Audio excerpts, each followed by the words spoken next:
우리 같이 한번 말씀 보겠습니다. 학개서는 성전 건축을 멈추고 일상으로 도망한 하나님의 사람들이 말씀으로 주어지는 약속을 통해 자신의 삶을 돌이키고 이 성전의 재건 현장으로 돌아와 회복을 향해 나아가는 이야기를 담고 있습니다.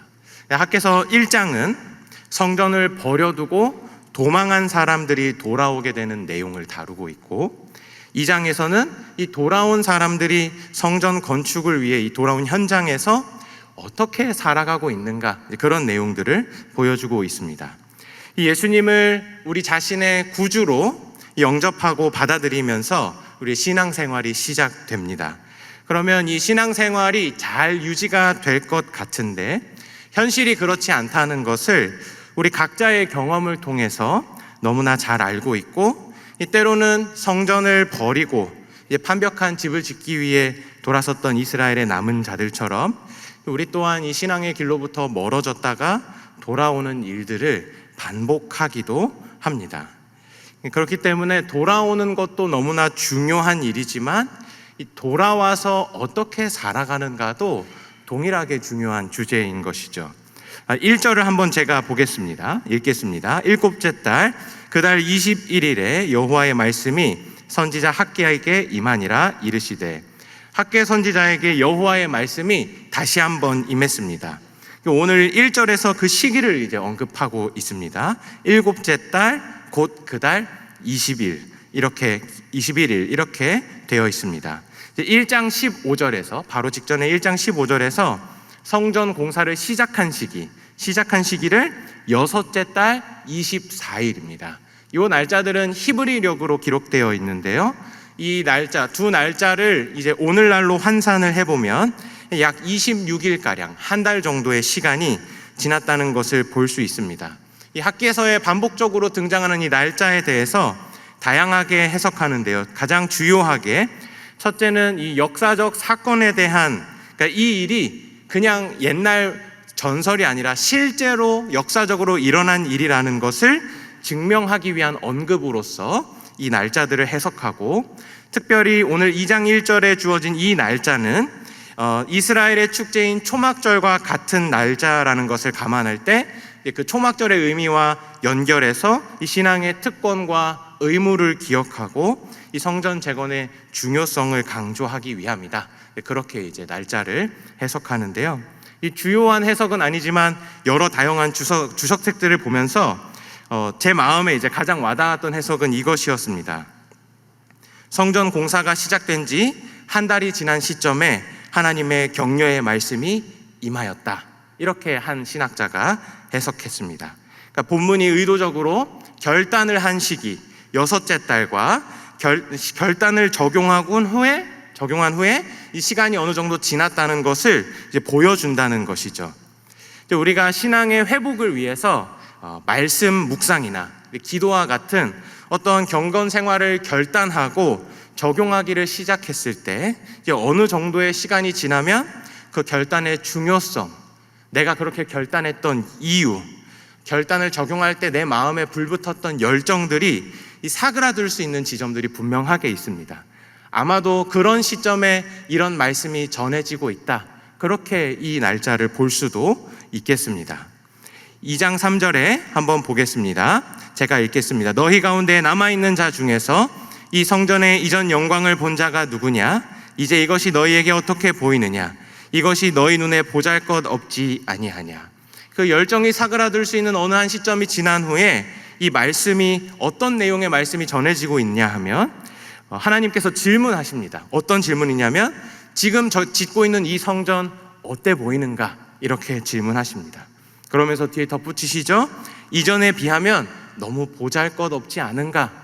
그렇게 질문하십니다. 이전 성전은 솔로몬 성전을 의미합니다. 그 솔로몬 성전은 실로 엄청난 것이었습니다. 성전 건축을 다루는 본문이 상당히 긴데요. 일부만 보아도 이 성전이 얼마나 대단한 것이었는지 알 수 있습니다. 제가 한 부분만 읽겠습니다. 열왕기상 6장에는 솔로몬이 정금으로 외소 안에 입히고 내소 앞에 금사슬로 건너지르고 내소를 금으로 입히고 온 성전을 금으로 입히기를 마치고 내소에 속한 제단의 전부를 금으로 입혔더라. 이 성전의 일부에 대한 인테리어를 금으로 했다, 이런 이야기입니다. 솔로몬의 성전은 역군 3만 명 이상이 일어나 최고의 자재들로 만든 최고의 성전이었습니다. 그러나 오늘 본문 이 학개서 2장에 지금 짓고 있는 성전은 짓다가 내버려둔 지 20년 가까이 된 것을 다시 짓기 시작하고 있는 것이죠. 상상을 조금 더 더해서 생각해 보자면, 어쩌면 이들은 판벽한 집도 없고 영광스러운 성전의 모양도 없는 되게 애매한 상태에 있었을지도 모르겠습니다. 신앙생활을 하다가 보면 분명히 예수님 처음 만났던 그 순간의 영광스러움이 있었습니다. 그런데 시간이 지나고 보면 그때의 영광스러움과 기쁨과 환희는 온데간데였고, 이 현실도 제대로 못 살고 신앙도 제대로 못 살고 있는 우리의 현실을 마주하게 되는 것 같기도 합니다. 현실을 아주 현실감 있게 살자니 있는 신앙이 내 발목을 붙잡고, 신앙을 가지고 제대로 한번 살아보자니 이 현실에 대한 염려가 반대로 나의 발목을 붙잡는 것이죠. 특별히 사역의 현장에서 최선을 다하고 있지만 열매가 더디 보일 때, 그래서 보람도 기쁨도 그 사역에 대한 열정도 사그라드는 순간들 우리가 얼마나 많이 있습니까? 이게 맞을까? 꼭 이렇게까지 해야 할까? 하는 수많은 질문들이 저 개인적으로도 그런 경험들을 좀 가지고 있습니다. 하기는 해야 되는데 열정과 동기가 사라져버린 그 모호함이 우리의 현실과 우리의 사역의 현장에 분명히 있는 것이죠. 오늘 본문은 이 성전의 회복과 이스라엘의 정체성 회복을 위해 어쩌면 제가 느끼는 그런 고민을 동일하게 하고 있는 이스라엘의 모든 사람들에게 하나님께서 격려하고 위로하고자 하는 말씀인데요. 하나님께서 어떻게 우리를 위로하시는지 한번 보기를 원합니다. 우리 4절과 5절을 같이 한번 읽어보겠습니다. 그러나 여호와가 이르노라.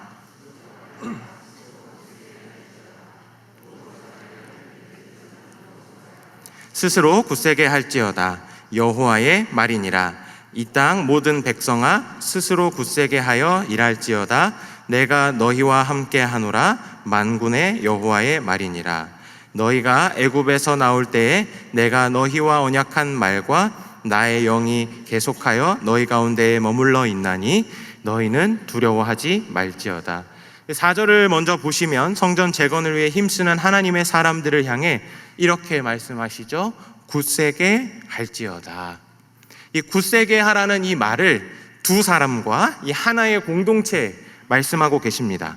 먼저 총독인 스룹바벨과 제사장인 여호수아에게 굳셀 것을 말씀하시죠. 굳세라는 이 히브리어 말은 하자크라고 하는 단어인데요, 강해져라, 용기를 내라, 그런 의미로 해석할 수 있으며, 보통 고난과 두려움에 처한 사람들에게 용기를 불어넣기 위한 표현으로 구약 성경에서 사용되었습니다.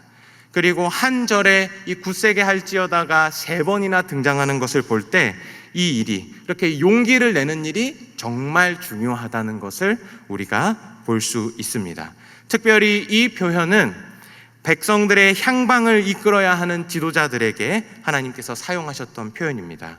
오늘 본문과 이 4절과 비슷한 곳이 하나 있는데요, 구약 성경의 여호수아 1장입니다. 하나님께서 모세를 이어 백성의 지도자가 된 여호수아에게 강하고 담대하라, 이 하자크를 반복하여 말씀하십니다. 이스라엘 백성들을 자신이 제대로 이끌 수 있을지, 정말 내가 지도자가 되는 게 맞을지에 대해 염려하고 두려워하는 여호수아에게 하나님께서 용기를 불어넣으시는 내용이죠. 사랑하는 여러분, 신앙을 가지고 살아가는 우리 모두에게 오늘 성경은 이 하자크를 가르쳐주고 있습니다.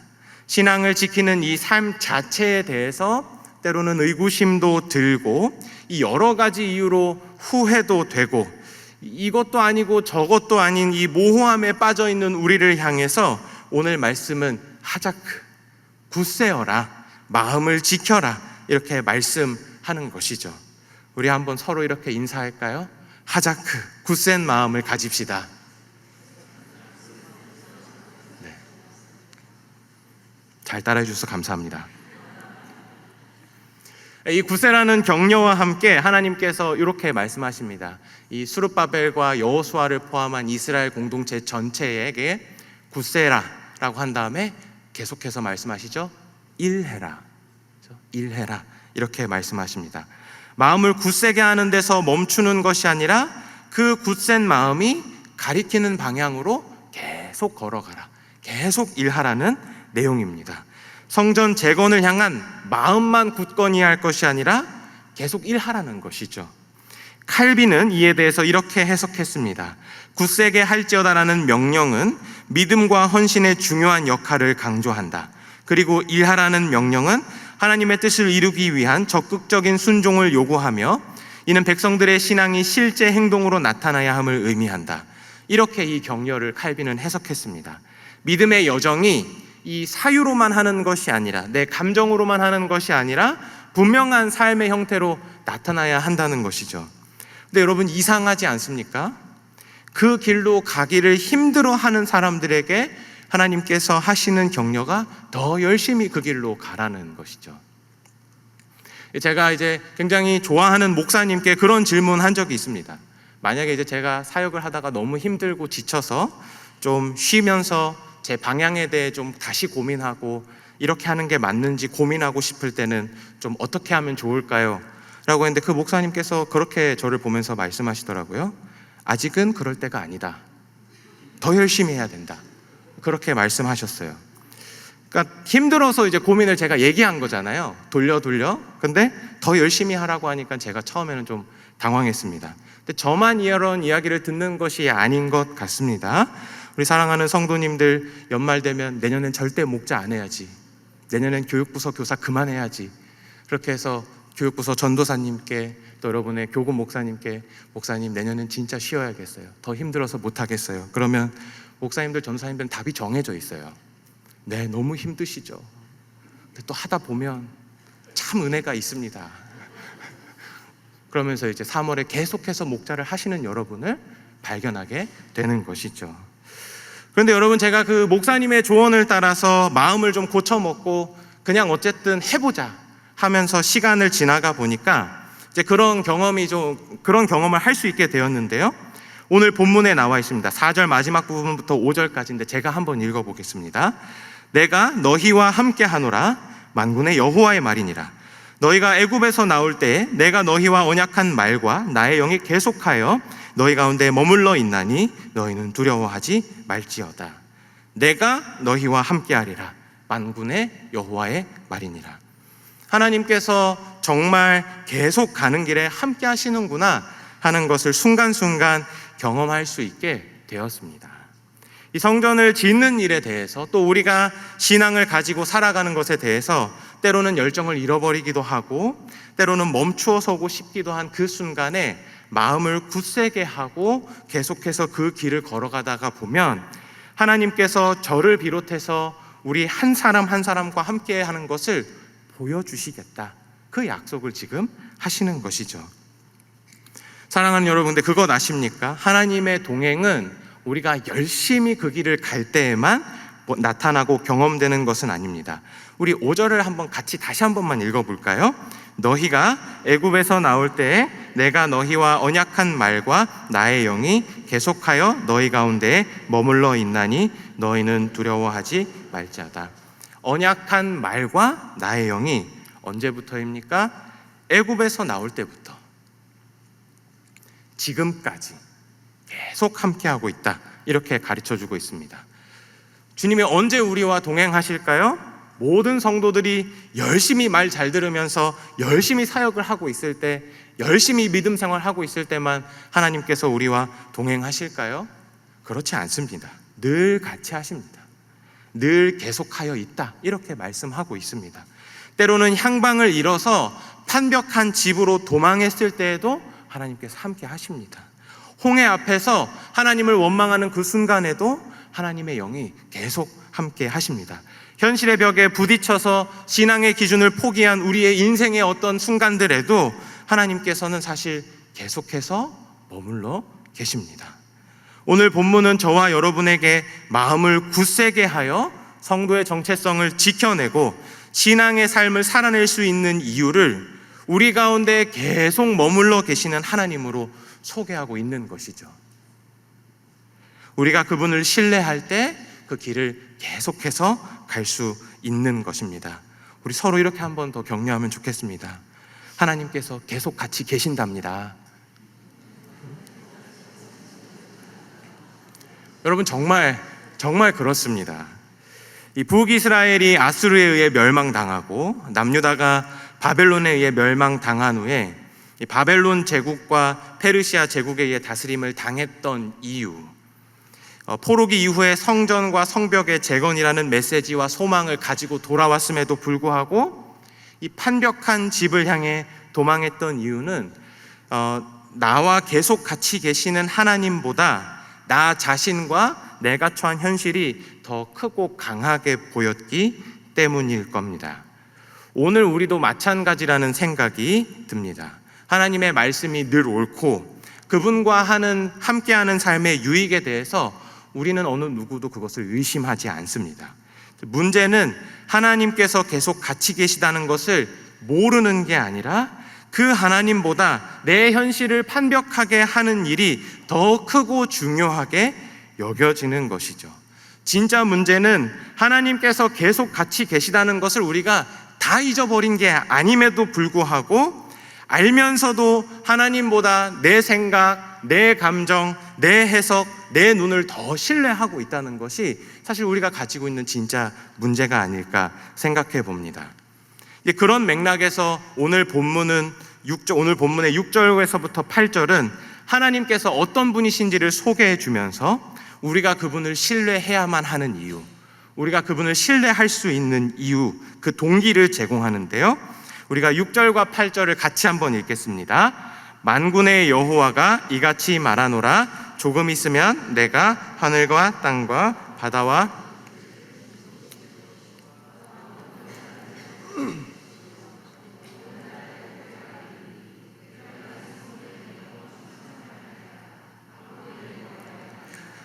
은도 내 것이요 금도 내 것이니라. 만군의 여호와의 말이니라.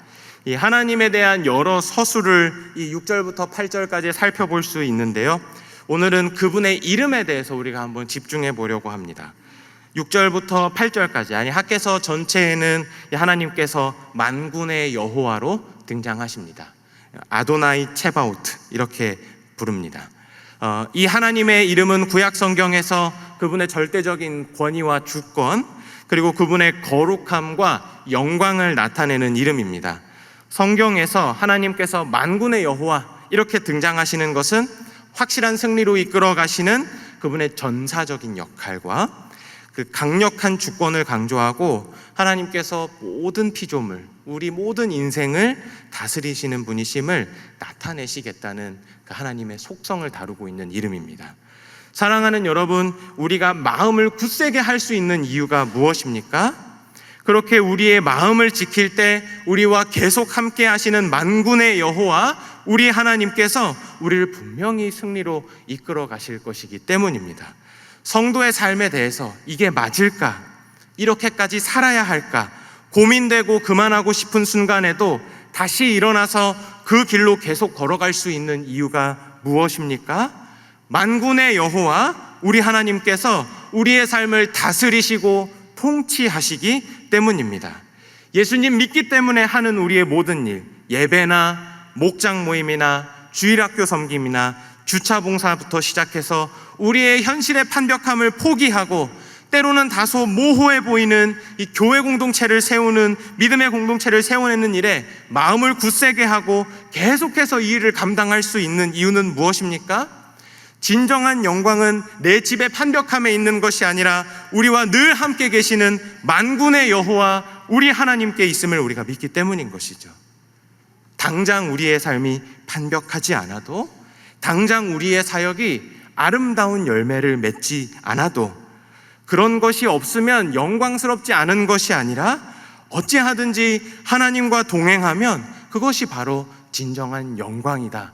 오늘 본문이 가르쳐주는 것이 아닙니다. 성전이 금으로 되어 있어야지만 영광이 아닙니다. 성도로서의 삶이 성공적이어야지만 영광이 아닙니다. 사역의 열매가 가득해야 영광이 아닙니다. 하나님과 함께하는 삶이 영광입니다. 9절을 제가 읽겠습니다. 이 성전의 나중 영광이 이전 영광보다 크리라. 만군의 여호와의 말이니라. 내가 이곳에 평강을 주리라. 만군의 여호와의 말이니라.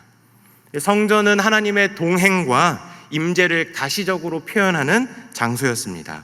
그리고 이 성전의 진정한 나중 영광을 모든 성경이 그렇게 가리키는데, 우리를 죽음에서 건져 영원한 생명으로 이끌어 가시고 영원히 하나님과 동행할 수 있도록 은혜를 베푸시는 예수님을 의미합니다. 그 나중 영광을 바라보면서 하루하루 믿음으로 살아가는 사람들에게 하나님께서 평강을 주시겠다고 약속하는 것이죠.